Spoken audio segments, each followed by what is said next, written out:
आप सभी का तहे दिल से स्वागत है। आज हम 12वीं कक्षा योग भारती के अंतर्गत अलंकार में ही अर्था अलंकार इस पाठ की ओर जा रहे हैं। सबसे प्रथम आप सभी का हार्दिक स्वागत।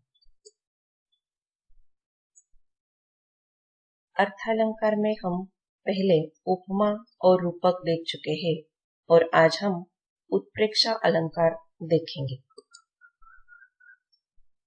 उत्प्रेक्षा अलंकार यहाँ उत धन प्र धन इच्छा अर्थात यहाँ प्रकट रूप से देखना एवं उत्कृष्ट रूप से उपमान को देखना या संभावना करना, अर्थात उपमा अलंकार के अंतर्गत किसी बात की संभावना की जाती है, तब यहाँ पर वह उत्प्रेक्षा अलंकार होता है। उत्कृष्ट रूप से उपमान को देखना या उसकी संभावना करना, अर्थात हम देखेंगे कि उत्प्रेक्षा अलंकार वह है जब एक वस्तु में दूसरी वस्तु की संभावना की जाती है, अर्थात उपमेय में उपमान की संभावना की जाती है, तो वह उत्प्रेक्षा अलंकार बनता है। एक वस्तु की तुलना करते समय उसकी संभावना उसमें की जाती है। उपमेय क्या है? जिसकी तुलना की जाए, यानी ये मानव से संबंधित होता है। तो उपमान वह है जिससे तुलना की जाए, प्रकृति से संबंधित यह होता है। उदाहरण के माध्यम से हम यह उपमेय और उपमान यहाँ स्पष्ट देखेंगे और हम उसे जान पाएंगे। उदाहरण के रूप में नेत्र मानो कमल है। देखिए उदाहरण यहाँ दिया गया है और उसमें नेत्र यह उपमेय है और कमल यह उपमान है। जैसे कि मैंने आपको बताया कि उपमेय जो है वह मानवीयकरण अर्थात मनुष्य के संदर्भ में वो बात होती है, नेत्र अर्थात आंखें, और उपमान जो है वो प्रकृति के संदर्भ में होता है, निसर्ग, जिसमें कमल यह फूल जो है वो प्रकृति का ही एक अंग है। और इसी प्रकार नेत्र और कमल, इनके बीच ये शब्द आया है। देखिए इस शब्द को आप ध्यान से देखें, मानो, मानो यानी इसकी संभावना यहाँ पर की गई है। नेत्र मानो कमल है, यानी संभावना नेत्र की किससे की है कि कमल से की है। यानी कमल क्या है? नेत्र है। मानो यानी नेत्र का वर्णन यहाँ पर करते समय नेत्र को कैसे यहाँ पर और भी अधिक अच्छे तरीके से हमारे सामने रखने का प्रयास कमल के माध्यम से किया गया है। और नेत्र मानो कमल है, मानो यह शब्द यहाँ पर वाचक शब्द के रूप में उत्प्रेक्षा अलंकार में आता है। और भी हम आगे चलकर इसके संदर्भ में जानकारी लेते हैं। इसकी परिभाषा हम देखेंगे। जहां पर उपमेय में उपमान की संभावना प्रकट की जाए या उपमेय को ही उपमान मान लिया जाए, वहां उत्प्रेक्षा अलंकार होता है। जैसे कि हम उदाहरण देख चुके हैं, नेत्र मानो कमल है, वहां पर उपमेय में उपमान की संभावना की है और यही बात हमें उस उदाहरण के द्वारा समझ जाती है कि उपमेय को ही उपमान मान लिया जाता है। मानो यानी नेत्र को ही कमल मान लिया जाता है, अर्थात यहाँ मानो शब्द यहाँ हमें यहाँ बहुत ही महत्वपूर्ण तरीके से याद रखना है कि ऐसे जब शब्द आते हैं, आगे चलकर वो भी बात मैं आपको बताती हूँ कि कौन कौन से शब्द जब वाक्य में आते हैं तो वहां वह उत्प्रेक्षा अलंकार ही होता है। तो फिर एक बार हम परिभाषा देखते हैं। जहां पर उपमेय में उपमान की संभावना प्रकट की जाए, नेत्र में कमल की संभावना प्रकट की जाए या उपमेय को ही उपमान मान लिया जाए, अर्थात नेत्र को ही कमल मान लिया जाए, तो वहां उत्प्रेक्षा अलंकार होता है, जो कि अभी हम उदाहरण देख चुके हैं। अब आगे देखें और उदाहरण हम देखेंगे। हमारी पाठ्य पुस्तक जो है, इस पाठ्य पुस्तक में कुछ उदाहरण दिए गए हैं, इन उदाहरणों को हम देखेंगे।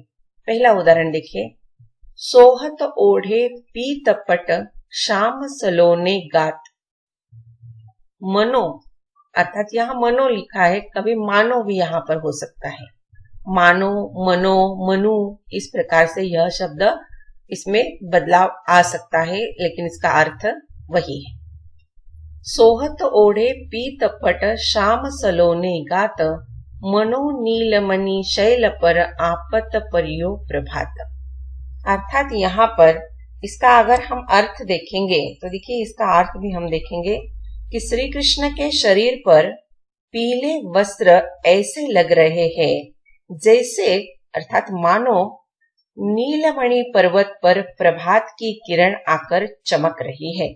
अर्थात देखिए सोहत ओढ़े पीत पट, यानी सोहत यानी सुहाना, ओढ़े पहनना, पीत यानी पीले रंग का पट यानी वस्त्र जब कृष्ण पहनते हैं तो कैसे सलोने अर्थात सावले रंग पर उनका रंग जो है वो सावला है, सलोना है, गात यानी शरीर, उनके इस सावले शरीर पर वो पीतांबर अर्थात पीत वस्त्र जो है वो कैसे लग रहा है, जैसे अर्थात मनो नीलमणि शैल, शैल यानी पर्वत, नीलमणि शैल अर्थात पर्वत पर, नीलमणि पर्वत पर जिस प्रकार से सूर्य की किरण आकर वहां पर स्थिर होती है और चमकने लगती है, उस पर्वत को चमकाती है, उसी प्रकार से यहाँ वो पीत अर्थात पीला वस्त्र श्याम अर्थात श्री कृष्ण के सुंदर बदन पर ऐसे लग रहा है। फिर अगला उदाहरण हम देखेंगे, इसमें भी देखिए मानो शब्द आया है। उस क्रोध के मारे तनु उसका कांपने लगा, मानो हवा के जोर से सोता हुआ सागर जगा। यानी क्रोध का वर्णन यहाँ पर सागर से किया गया है, समुद्र से किया है। जब समुद्र खौलता है, रौद्र रूप धारण करता है, तो उस क्रोध का यहाँ शरीर का कांपना यानी सागर का जगना, इस प्रकार से मानो इस शब्द से इनमें यहाँ तुलना की गई है और ये संभावना बताई गई है। उस क्रोध के मारे तनु उसका कांपने लगा, क्रोध के कारण उसका शरीर कांपने लगा। कैसे कांपने लगा है? मानो हवा के जोर से सोता हुआ सागर जगा। बहुत बड़ी हवा आ जाती है, अर्थात बवंडर यहाँ पर समंदर में निर्माण होते हैं, तो आपको मालूम है सुनामी आ जाती है। तो इसी प्रकार से क्रोध का वर्णन यानी क्रोध, यह मानवीय, यहाँ पर मानवीकरण इसमें है और सागर का जगना यहाँ प्रकृति हमें ध्यान में आती है। यहाँ पर भी देखिए पीत पट श्याम सलोने गात, यानी मानवीय संबंध में यह शरीर पर वस्त्र धारण किया गया है। तो यहाँ प्रकृति नीलमणि शैल पर आपत परियो प्रभात, यानी यहाँ पर प्रकृति का वर्णन हमें दिखाई देता है। तो उपमेय और उपमान को समझते समय हमें यह बातें ध्यान में आ ही जाती है। और इसमें एक शब्द दिखे, मैंने यहाँ पर उसे अलग ढंग से आपके सामने रखा है, मनो मानो। इन शब्दों के द्वारा भी हम इसे आसानी से पहचान सकते हैं कि यह उत्प्रेक्षा अलंकार है। और कुछ उदाहरण हम देखते हैं। उदाहरण के तौर पर, लता भवनते प्रकट भये ते ही अवसर दोहु वाही, निकसे जनु जुग विमल बिंदु जलद पटल बिलगाई। और यहाँ पर देखिए दो इस प्रकार के वाक्य है जिनका पहले में यहाँ जो संदर्भ बताया गया है वो मानव से संबंधित है, दूसरा संदर्भ यहाँ पर हम देखेंगे तो वो प्रकृति से संबंधित है, और इनके दोनों के बीच में जनु यह शब्द आ चुका है। अर्थात मानो मनु मानहु, जानो जनु जनहु, इस प्रकार के शब्द यहाँ हमें देखने को मिलेंगे। दूसरा उदाहरण देखेंगे हम, जान पड़ता है नेत्र देख बड़े बड़े हिरकों में गोल नीलम है जड़े। अर्थात जान पहले ही शब्द यहाँ पर आ चुका है, जाना जनु जानहु, इस प्रकार से जानो आदि शब्द इसमें आ जाते हैं। देखिए, जान पड़ता है नेत्र देख बड़े बड़े हिरकों में गोल नीलम है जड़े, तो सहज अर्थ आपके ध्यान में आ ही जाता है। तो यहाँ पर नेत्र और गोल हिरकों में नीलम है जड़े, अर्थात इस प्रकार प्रकृति और मानवीय संबंध इसमें भी आ जाता है। जान ये शब्द बीच में आए, जानो जनो जनो, इस प्रकार के शब्द इसमें होते हैं। और एक उदाहरण देखेंगे, झूठे जानी न संग्रही मन मोह निकसे बैन, याही ते मानहु किए बातुनु को विधि ने। तो यहाँ पर देखिए मानहु शब्द आ चुका है। तो इस प्रकार आपके सामने ऐसे वाक्य दिए जाएंगे और इन वाक्यों में से कौन सा वाक्य आपको उत्प्रेक्षा अलंकार के अंतर्गत है, यह आपको पहचानना इन माध्यम से बिल्कुल सहज ढंग से आ जाएगा।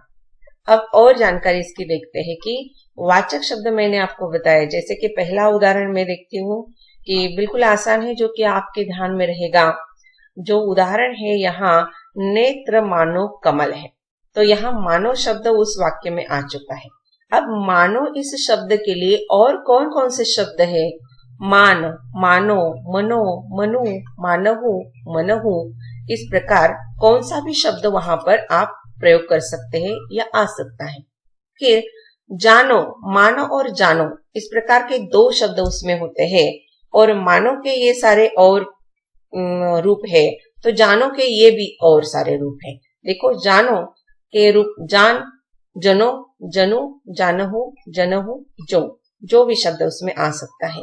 तो इसी प्रकार से ये संभावना दर्शाने के लिए जो शब्द दिए हैं, जिसे एक वाचक शब्द के रूप में भी हम उसे कह सकते हैं, तो यह शब्द यहाँ पर आ ही जाते हैं। इन शब्दों के माध्यम से भी हम यहाँ पर उत्प्रेक्षा अलंकार को सहजता से पहचान सकते हैं। कि मान लीजिए कि एक ट्रिक्स है और इस ट्रिक्स के द्वारा हम उत्प्रेक्षा अलंकार में ये इन शब्दों को अगर आप देखेंगे तो आप वो उत्प्रेक्षा अलंकार ही है ऐसे यहाँ समझ सकते हैं। इसी प्रकार काव्य की शोभा बढ़ाने के लिए संभावना और कल्पनाओं का प्रयोग किया जाता है, वहां उत्प्रेक्षा अलंकार होता है। और यही बात यहाँ पर यानी मानने की बात जो है वो यहाँ आ जाती है। जब समानता होने के कारण उपमेय में उपमान के होने की संभावना हो, वहां उत्प्रेक्षा अलंकार होता है। ये भी बात आप ध्यान में रखें। और इसी प्रकार से यहाँ उत्प्रेक्षा अलंकार जो है वो आप अच्छी तरीके से यहाँ जान चुके होंगे। और इसी प्रकार यहाँ उत्प्रेक्षा अलंकार आप देख चुके हैं। इसी के साथ यहाँ पर यह उत्प्रेक्षा अलंकार संपन्न हुआ। अब आगे जाकर हम देखेंगे अतिशयोक्ति अलंकार और दृष्टांत अलंकार। अब अगली तासिका में हम उन बातों को देखेंगे। ठीक है, पढ़ते रहो, अच्छे रहो, खुश रहो। धन्यवाद।